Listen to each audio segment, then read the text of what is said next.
এবার অজু নিয়ে স্বাস্থ্য বিশেষজ্ঞরা দিল চাঞ্চল্যকর একটি তথ্য।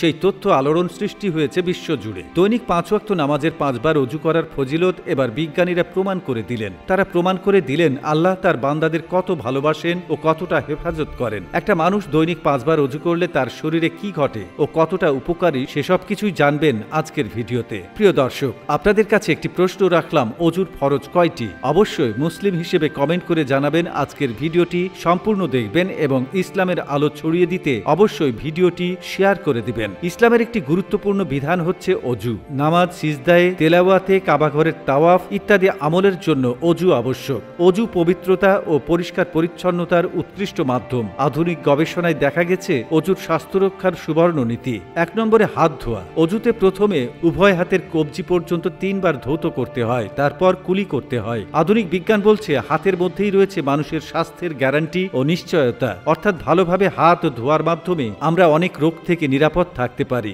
2 নম্বরে কুলি করা। অজুতে গড়গড়া করে কুলি করা সুন্নাত। এভাবে কুলি করলে দাঁতে লেগে থাকা খাদ্যকণাগুলো বের হয়ে যায়, যা দাঁতের ফাঁকে আটকে থেকে দুর্গন্ধ সৃষ্টি করে। চিকিৎসা বিজ্ঞানীরা বলেছেন দাঁত ভালো থাকলে স্বাস্থ্য ভালো থাকে। কুলি করার দ্বারা দাঁত পরিষ্কার থাকে এবং পাইরিয়া রোগ থেকে মুক্তি পাওয়া যায়। 3 নম্বরে নাকে পানি দেওয়া। নাক হলো শ্বাসগ্রহণের একমাত্র পথ, আর যেই বাতাস থেকে শ্বাস গ্রহণ করা হয় তার মধ্যে লালিত পালিত অসংখ্য ধ্বংসাত্মক জীবাণু হয়, যা নাক দিয়ে ভেতরে প্রবেশ করে। তাছাড়া নাকে পানি প্রবেশ করলে মস্তিষ্ক সজীব থাকে, দৃষ্টিশক্তি প্রখর হয় এবং সাইনোসাইটিস রোগের উপশম হয়। 4 নম্বরে মুখমণ্ডল ধৌত করা। বাতাসে অসংখ্য রোগ জীবাণু উড়ে বেড়ায়, যা খালি চোখে দেখা যায় না। স্বাস্থ্য ও সৌন্দর্য বিশেষজ্ঞগণ বলেন প্রত্যহ বারবার চেহারা ধৌত করা সৌন্দর্য ও সুস্বাস্থ্যের জন্য খুবই ফলপ্রদ। 5 নম্বরে কনুই পর্যন্ত হাত ধোয়া। অজুর মধ্যে উভয় হাত কনুই পর্যন্ত ধোয়া ফরজ। এতে হাতের মধ্যে রক্ত চলাচলের গতি বৃদ্ধি পায় এবং হাতের মাংসপেশি শক্তিশালী হয়ে ওঠে। তাছাড়া হাতের শিরা উপশিরার সঙ্গে সারা দেহের শিরা উপশিরার সংযোগ রয়েছে।